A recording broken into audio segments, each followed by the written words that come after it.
Good evening. Tonight I'm going to show you how to ballast your track. Now I've got all my wiring in place here, so it's pretty simple. You don't need a lot of materials, so I think pretty straightforward, and you'll have some pretty darn nice looking track when all said and done. So just sit back, hang on, and we'll get started. Alright, let's get started on your materials. Well, first of all, you're going to need some ballast, and this is a mixture of gray and light gray ballast. It's a fine ballast for N scale. I think if you're using HO, you'd want to go with medium. So first you need that. Then, excuse me, need something to hold it in place, and I use the Woodland Scenic Cement. You can also use a dilution of glue and water. I've used that in the past, and you know, I can't remember what the ratio is off the top of my head. I think it's like 50-50 dilution ratio, so you can use that too if you don't want to, if you happen to have some white glue on hand.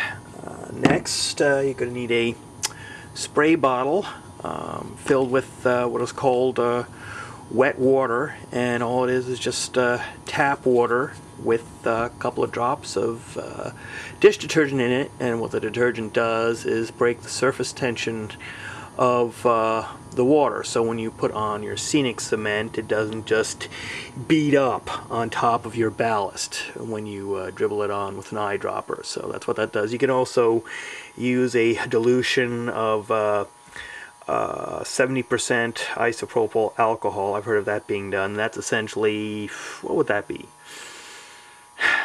7 parts alcohol to 10 parts water. Well, I don't know when I was good at math. So anyway, this will work just as well.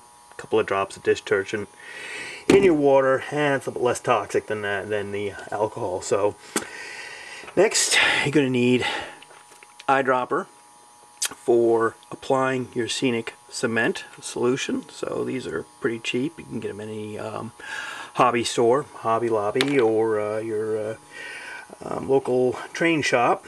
And got some masking tape here. I'm going to be taping up the points, so at least the end part of the points, so the throw bar doesn't get gummed up with ballast. I'm eventually going to put ballast in and around the, well, not in the throw bar, but around it, but I want to do that last, after I get everything else done. So I need to be a little bit careful about that, because that can really mess things up on your turnout. So little cup, and I use this for applying, putting the ballast on the track. I can bend it into a little funnel and lay it down like that. I know there's ballast spreaders out there. I've never used one, so I can't say for myself whether they work well or not. I mean, people use them, so that's fine. I just gotten used to doing it this way. So, and a couple of brushes for pushing your ballast around. You can, since all you're doing is moving ballast around and spreading it, you can use cheap paint brushes you can get. These are like 50 cents, 60 cents a piece. So I got a 1-inch brush, and this will be a 1/2-inch brush. So anyway, I think we've got all our materials together. Let's go ahead and get started with putting down the ballast. Okay, the first thing I'm going to do here is tape up, put a piece of masking tape over my points so they don't get all gummed up by the ballast.